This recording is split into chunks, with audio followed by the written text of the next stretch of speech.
Kalau yang lainnya cewek-cewek. Sebelum mulai kegiatan pembelajaran hari ini, alangkah baiknya kita berdoa. Kalian bisa mengikuti? Silakan. Bersiap-siap, mulai.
siapa sih yang pernah tulis puisi? Ada nggak yang pernah tulis puisi?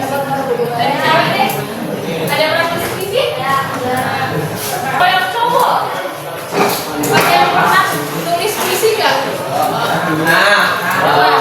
Kalau selama tulis puisi itu pakainya bahasa apa?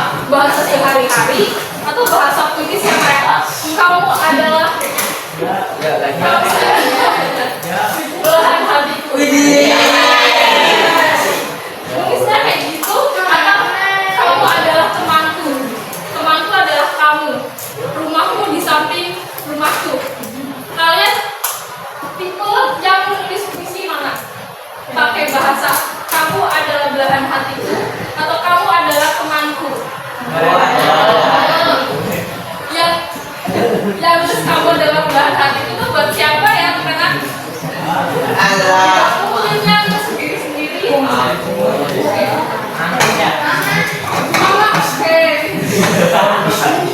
Tadi kan sudah kalian sabar di Jogja tuh. Ada diksi yang mengatakan tak ada yang setabah, tak ada yang lebih tabah dari hujan bulan Juni. Kata tabah, kira-kira beneran nggak ada terjadi di hujan? Hujan tuh bisa tabah nggak sih? Tabah tuh apa kira-kira? Tabah, oke. Tabah adalah sabar. Hujan bisa sabar nggak kira-kira? Ya. Berarti kalau misalkan hujan nggak bisa sabar, nggak bisa tabah, kata tabah tuh berarti apa? Bahasaku puisi. Oke, jadi hujan itu tidak mungkin bisa sabar selayaknya seorang manusia. Kalau misalkan ini kelihatan tidak sampai belakang. Ya. Oke, jadi teman-teman, tujuan pembelajaran kita itu ada 4. Yang pertama, peserta didik dapat memahami definisi majas, metafora, simile, dan juga repetisi dalam puisi. Sepertinya sangat membosankan kalau saya membacakan. Jadi mending kamu saja membacakan tujuan pembelajaran nomor pertama.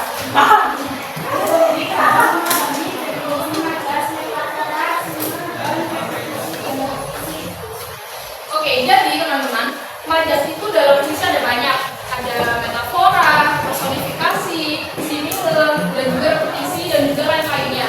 Tapi untuk kali ini kita hanya membahas di bagian metafora, simile, dan juga repetisi mengikuti pembelajaran dari adik-adik.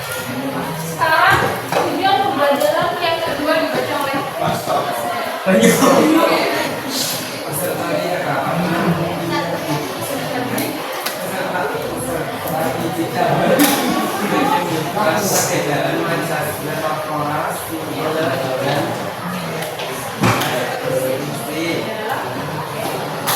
Oke, setelah kita mengetahui apa sih definisi dari majas, metafora, simile, dan juga repetisi, kita juga dapat mengidentifikasi apa saja yang definisinya, dan juga dapat menyebutkan perbedaan dari ketiga majas tersebut. Selanjutnya, tujuan pembelajaran nomor 3.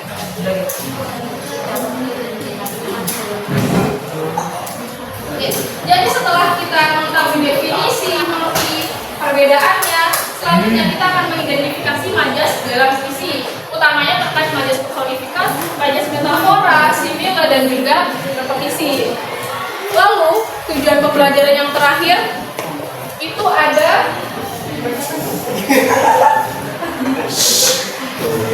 peserta dapat membandingkan 3 puisi yang isinya majas, metafora, simile, dan juga repetisi. Terima kasih ya. Jadi setelah kita mengetahui definisi dari majas, metafora, simile, dan juga repetisi, kita juga akan membandingkan ketiga puisi yang berisi dengan 3 majas tersebut. Oke, setelah tujuan pembelajaran, kita tentunya harus tahu dong manfaat dari mempelajari majas itu apa aja sih. Nah, yang pertama,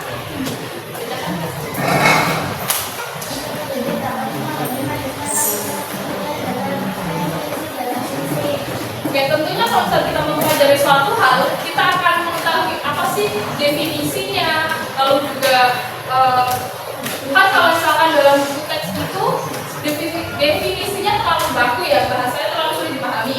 Kalau misalnya kita udah sudah mempelajari majas, repetisi dan juga semila secara dalam pembelajaran kelas, kita pasti sudah tahu kata bahasa gampangnya dari majas itu apa. Lalu yang kedua, Karena didik dapat memahami makna yang ada di dalam. ya tentunya kalau misalnya kita sudah tahu jenis majas yang digunakan dalam satu puisi, kita juga akan tahu makna dari puisi tersebut itu adalah apa. Seperti yang tadi, ada yang lebih tabah dari hujan bulan bumi. Hujan itu nggak mungkin tabah karena hujan bukanlah seorang manusia.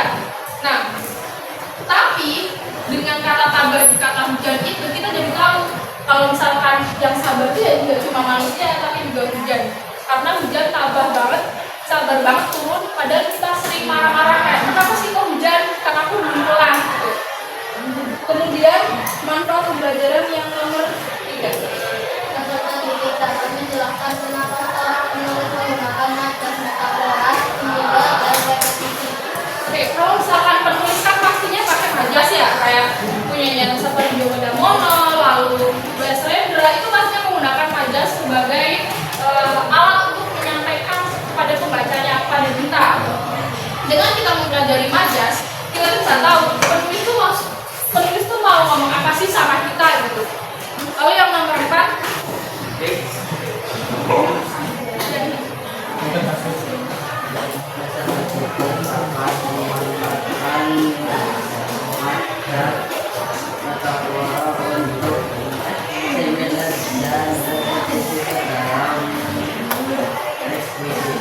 Oke, jadi setelah teman-teman tahu apa itu majas, pastinya kan akan menerapkan di puisi-puisi tulisan teman-teman nih. Kayak misal tadinya yang adanya menggunakan kamu adalah belahan hatiku, bisa jadi berubah kalimatnya menjadi bagaikan rembulan kau ada dalam lubuk hati terdalam. Karena sebetulnya puisi itu kan tujuannya untuk menyampaikan perasaan kepada orang lain, tapi dengan syarat orang lain itu tidak tahu apa yang mau kita sampaikan, betul? Nah, itu adalah salah satu tujuan dari manfaat dari mempelajari majas dalam puisi. Lalu yang terakhir, manfaat yang terakhir, Gaya bahasa yang digunakan beserta titik dalam membuat puisi tidak lagi berbentuk bahasa sehari-hari. Oke. Ada yang tahu nggak bahasa sehari-hari yang dimaksud itu bahasa seperti apa? Contoh bahasa sehari-hari dalam puisi. Ya betul, membaca. Lalu ada kalimat sehari-hari itu kalimat yang sederhana. Jadi kalau misalkan puisi menggunakan kalimat sehari-hari, puisi itu menggunakan kalimat bahasanya kalian dalam kehidupan sehari-hari.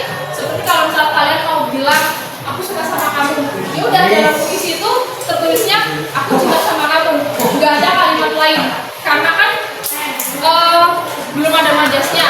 Tapi kalau misalnya kita sudah mempelajari apa itu majas, jenisnya, lalu penerapannya, kita pasti tahu definisi apa sih kira-kira yang tepat untuk menyampaikan aku suka sama kamu.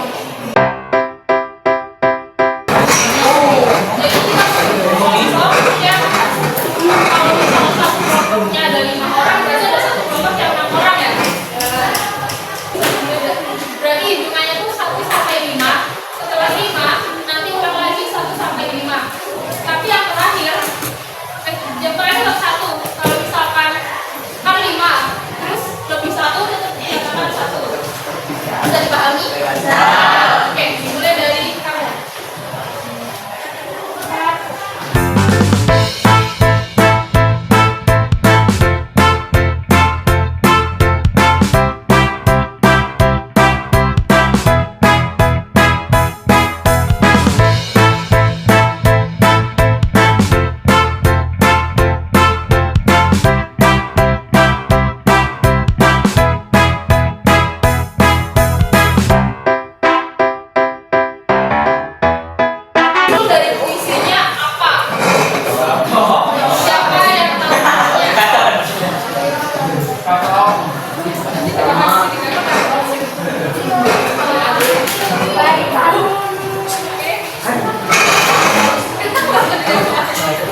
Jadi yang pertama kali, kalau tidak salah itu di kata-kata tidur, tapi tidak tidur sayang. Dengar yang kata-kata itu tidak? Oke, yang itu adalah wajar karena tidak menyampaikan suara pada pendengar atau juga pembaca. Sebelum kita masuk ke dalam materi, sebetulnya sudah sampaikan dari tadi diajak ngobrol, diajak nyanyi juga, diajak untuk tarik nafas. Dan sekarang kita berdiri dulu.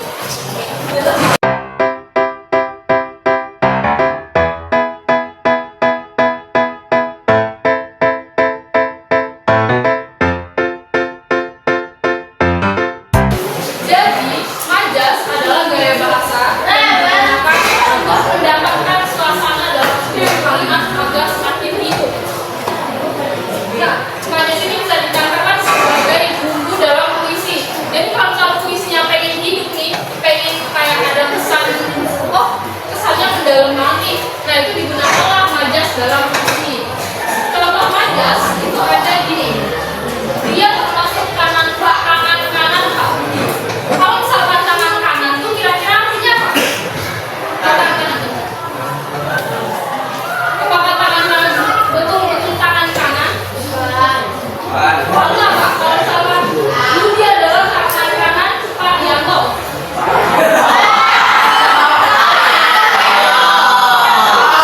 Budi adalah tangan kanan dari Pak Yusuf. Tangan kanan di sini artinya apa coba? Kepercayaan. Apa lagi? Asisten. Ada lagi? Tangan kanan. Oke, jadi makna dari tangan kanan itu bisa sebagai orang kepercayaan, asisten dengan orang kepercayaan itu hampir sama. Nah, di mana tangan kanan ini adalah bentuk dari majas yang digunakan untuk mempercantik bahasa dalam puisi. Selain tangan kanan, kira-kira apa lagi yang termasuk majas? Selain tangan kanan, kalian masih berapa? Bunga desa, kembang desa. Pernah dengar? Itu beneran kembang dari desa atau kembang di desa atau apa? Kalau kembang desa tuh Orang paling pandai. orang paling cantik. Kalau misalkan cenderamata, apa?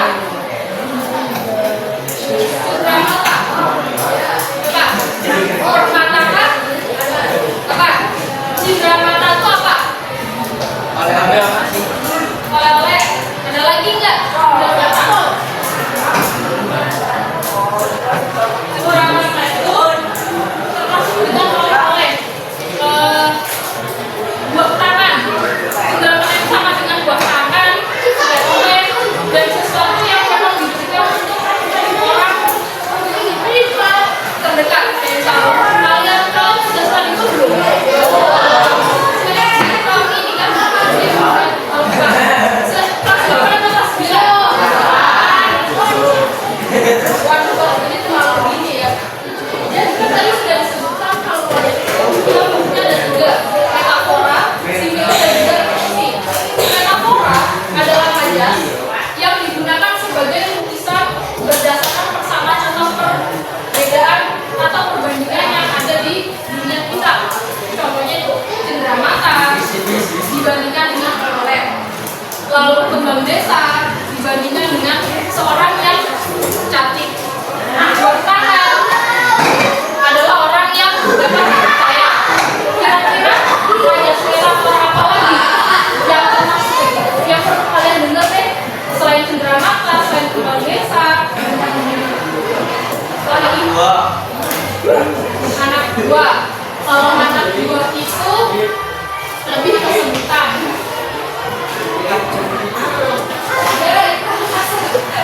Selain kan ada cenderamata, lalu orang kepercayaan disebutnya dengan tangan kanan, lalu ada juga yang kembang desa sebagai gambaran dari wanita yang cantik. Lalu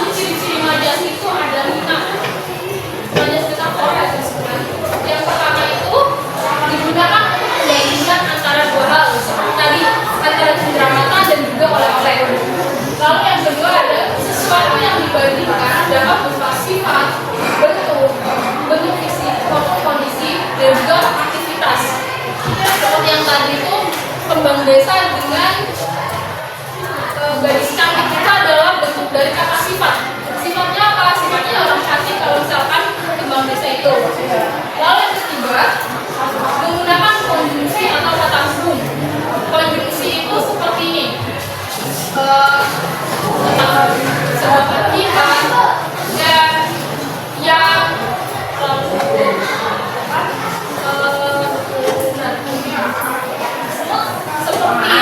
itu termasuk dalam contoh dari majas metafora. Kalau misalkan ada kata-kata seperti itu pasti masuk ke dalam majas metafora. Lalu yang keempat, menggunakan frasa atau ungkapan yang memiliki makna kiasan. Maknanya itu tidak secara terang-terangan disampaikan oleh penulis. Kayak tadi itu kembang desa, nggak mungkin penulis mau ngomong kalau kembang desa yang dimaksud adalah kembangnya dari desa, kembang desanya atau apa gitu. Tapi yang ingin disampaikan penulis adalah bahwa di suatu tempat ada orang cantik, entah itu di kotanya, entah itu di desanya, tapi tetap disebutnya sebagai kembang desa. Lalu pastinya kalau majas metafora itu disebutkan dengan kata-kata seperti bagaikan, pelaksana, dan juga bak. Karena nggak ada kata-kata kabak, lentera di rumah nenekku. Itu kira-kira beneran nggak? Kayak kalian tuh berarti kayak lentera nenek. Kalau misalkan lentera nenekku bentuknya bulat, berarti kalian bulat. Nah, kalau sama majas metafora itu tuh ada kata-kata bak. Bak itu bagaikan. Itu adalah kalau dibilang akronim juga bukan akronim, tapi baknya itu singkatan dari bagaikan. Juga ada laksana selayaknya dan juga seperti ini itu kalau sama jadi metafora ditujukan untuk menggambarkan sesuatu tapi tidak secara nyata. Lalu contoh dari majas metafora itu ada ini. Sudah seminggu ini Budi makan hati adalah kejadian yang ditanya. Makan hati, kira-kira Budi itu beneran makan hati selama 1 minggu nggak? Kira-kira apa? Makan hati.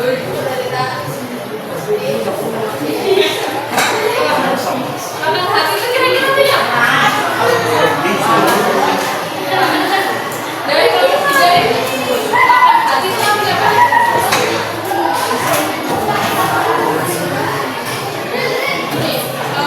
Contohnya gini, Budi itu kemarin dijahilin sama temennya, terus dia tuh merasa sakit hati nih. Nah selama 1 minggu Budi makan hati. Kira-kira Budi itu beneran makan hati gak dalam 1 minggu? Oke, jadi arti makan hati itu apa? Oke, dari kelompok kira-kira apa? Kalau makan hati itu kelompok 5 deh. Kalau makan hati itu kira-kira apa? Dari makan hati kan? Jadi kalau makan hati itu artinya bisa menderita, sedih karena diperlakukan tidak enak oleh orang lain. Juli di sini nggak boleh yang berbentuk bercanda, berbentuk ya cuma apa aja tuh nggak boleh ya. Bentuk apapun dari bully itu dan dampaknya tuh besar, entah itu sekarang ataupun di masa depan. Mungkin sekarang teman-teman kalian nggak merasa nggak kelihatan kayak oh dia terpikirkan oleh bully enggak, tapi nanti di masa depan bisa jadi kalian dipersulit oleh dia. Itu bukan dipersulit, tapi kayak kalau misalnya kalian mau kerja ya dan orang yang kalian bully itu udah dapat kerjaan nih, kalian udah bakal bisa dapat akses buat kerja karena kalian udah nyakitin dia. Nah itu bisa dikatakan sebagai makan hati. Lalu yang kedua ada pada simile. Simile ini bisa diartikan sebagai majas yang menggambarkan perbandingan dari sifat menggambarkan perbandingan. Yang perbandingan itu kayak perbandingannya selalu menyatakan sesuatu sama dengan hal lainnya dengan menggunakan kata-kata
kebanggaanku. Di sana beribu-ribu di sini tuh ada berapa sih? Ada seribuan siswanya.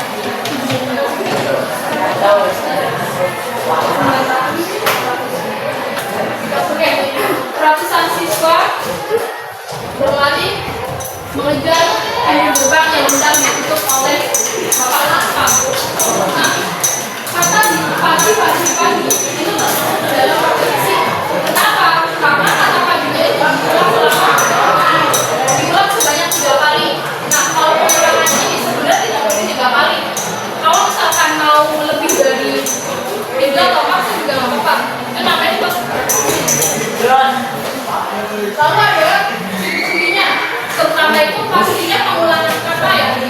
Kalau misalkan repetisi itu pasti mengulang kalimatnya. Entah itu cuma kata oh kekasihku, bla bla bla bla. Terus dibacanya oh kekasihku, nah apa gitu. Terus lagi oh kekasihku, bla bla bla. Itu tuh termasuk pelajaran repetisi. Jadi dia tuh ada pengulangan di setiap katanya. Lalu tujuannya apa sih diulang seperti itu? Nah, tujuan dari dalam repetisi itu untuk menekankan suatu kalimat. Kayak misalkan nih yang tadi, oh kekasihku, diulang selama 3 kali. Berarti penulis itu mau menekankan kalau misalkan isinya ditujukan untuk oh sang kekasih, makanya dikatakan oh kekasihku. Lalu yang tadi tuh, yang tadi pagi-pagi, berarti penulis pengen menjelaskan kalau misalkan puisinya itu yang menjelaskan waktu di saat dia pagi dan juga mau berangkat ke sekolah. Lalu meskipun diulang-ulang, repetisi ini gampang diingat sama kita sama pembaca. Kayak misalkan dikata pagi-pagi, lalu kok kekasihku, itu gampang banget untuk diingat sama kita. Dan tentunya bersifat untuk membujuk orang lain. Jadi repetisi itu gunanya ulang, pengulangannya itu untuk penegasan, dan penegasannya itu bersifat untuk membujuk orang lain. Dan misalkan pagi-pagi berangkat ke sekolah, sebenarnya mengajar kita ya kalau pagi itu kita berangkat sekolah, mau ngapain lagi gitu loh, kecuali lagi libur. Nah, contoh dari repetisi itu ada gini. Bung Karno adalah contoh. Bung Karno adalah panutan. Bung Karno adalah teladan bagi kita semua. Kira-kira repetisinya ada di mana? Bung Karno. Ada lagi nggak kira-kira selain Bung Karno?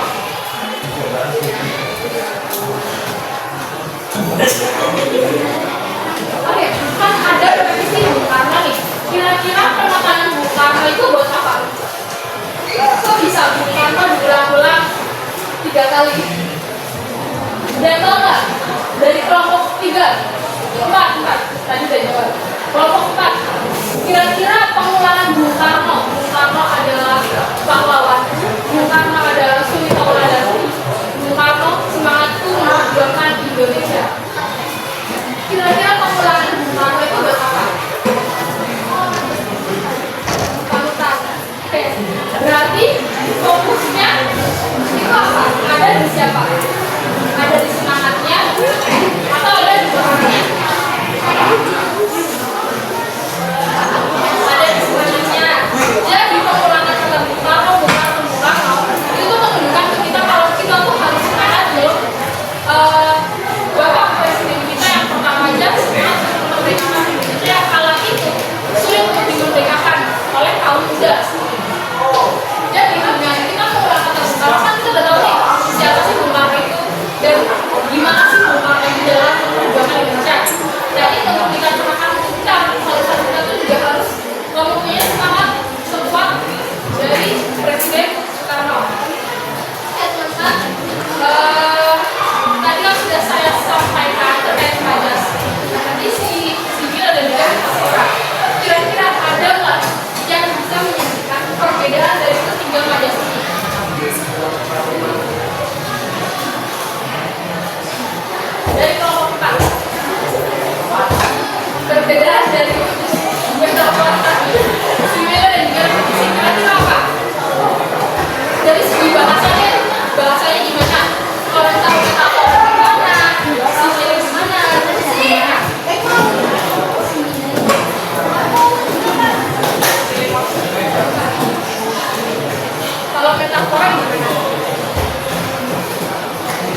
dibantu sama kelompok satu. Kalau metafora itu gimana? Itu kayak bahasa menggambarkan suasana dari sebuah kalimat dan sebagainya. Oke. Kalau misalkan similar, coba.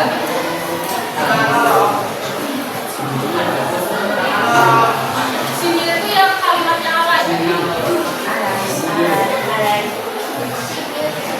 Alay kan kita.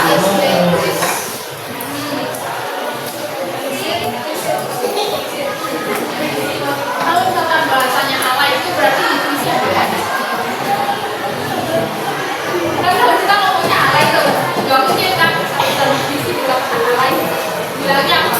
Belut. Kalau misalkan kompetisi, Pulau. pengulangan kata. Tadi kan sudah disampaikan oleh ada metafora, simbol dan juga kompetisi.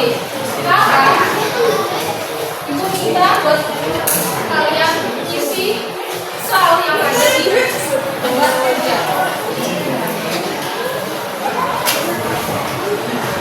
Isi lah. Jadi di lembar kerja itu ada 3 puisi. Puisi itu ada di sini nih, yang ini di bagian depan. Dari ketiga puisi ini kan bahasanya beda-beda.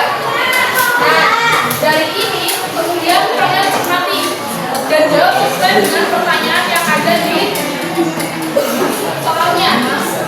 Nanti di sini kan ada tulisan kelompok nih. Kelompok ini ditulis kalian kelompok berapa. Terus nama anggotanya siapa, absennya berapa. Bisa dipahami? Bisa. Oke.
yang anak mulia dan teman saya.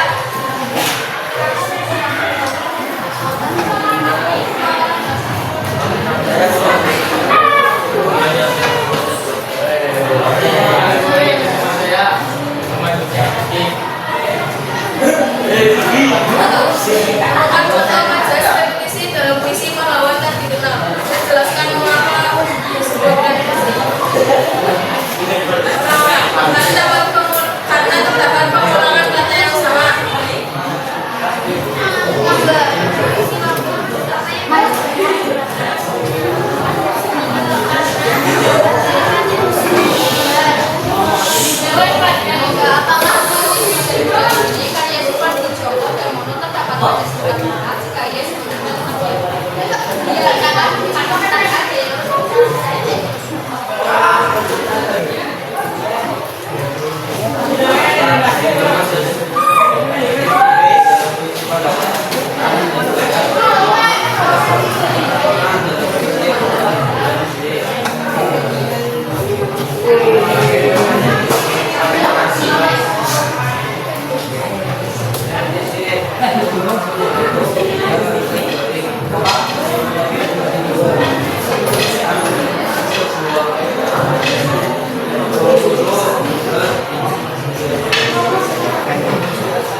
Mengaruhi pesan yang ingin disampaikan penulis.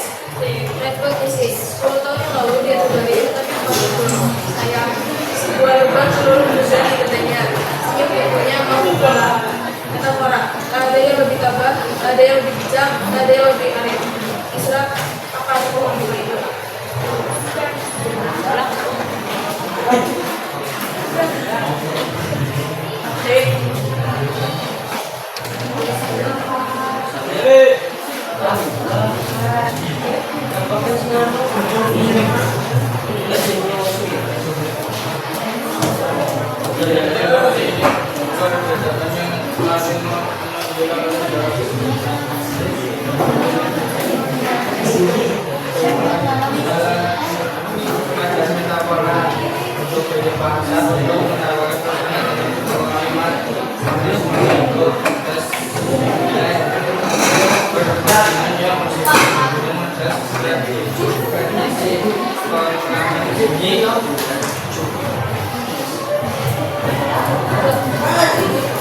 Sekian presentasi dari kelompok kami, kurang dan lebihnya mohon maaf.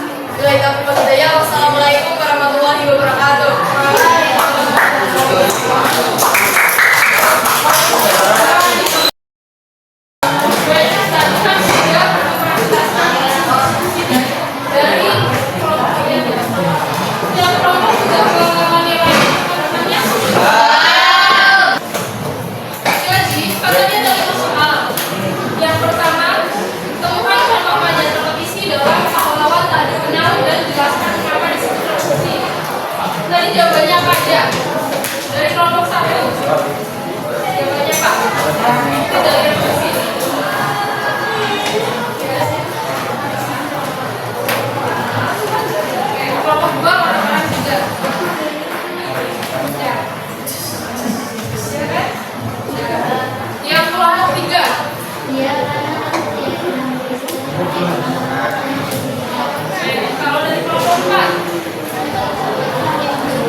kata sifat.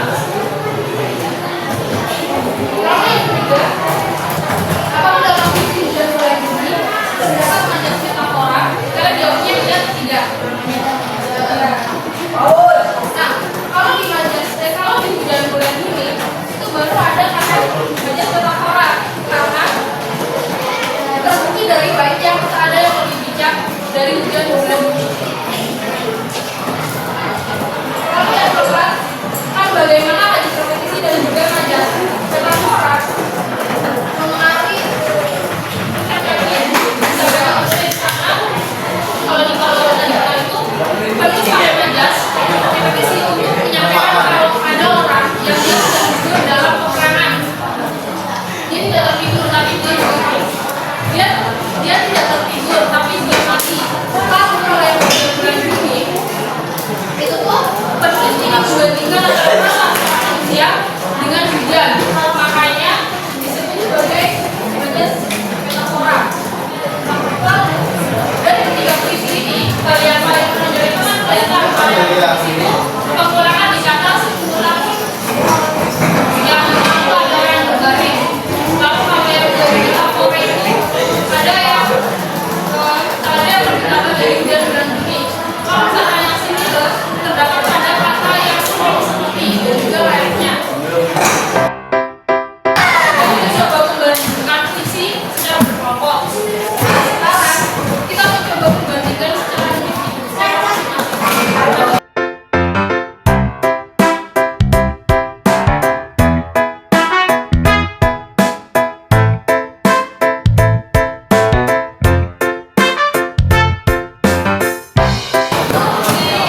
Tadi kan kalian sudah mendapatkan gambar puisi yang individu. Nah, di beberapa puisi ini kan ada 3 puisi ini. Nah, dari 3 puisi ini kalian nggak perlu satu-satu, tapi sesuaikan aja dengan hal yang ada di dalamnya. Ini bisa dibaca kan? Saya dari belakang. Silakan. Ibu beri waktu 5 menit dari sekarang.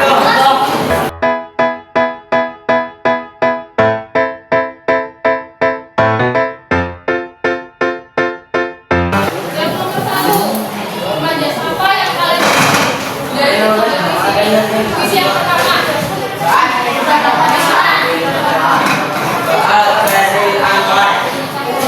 Majas puisi yang kedua. Majas apa?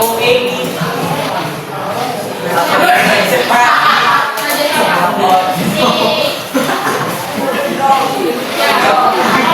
Ketiga, majas apa?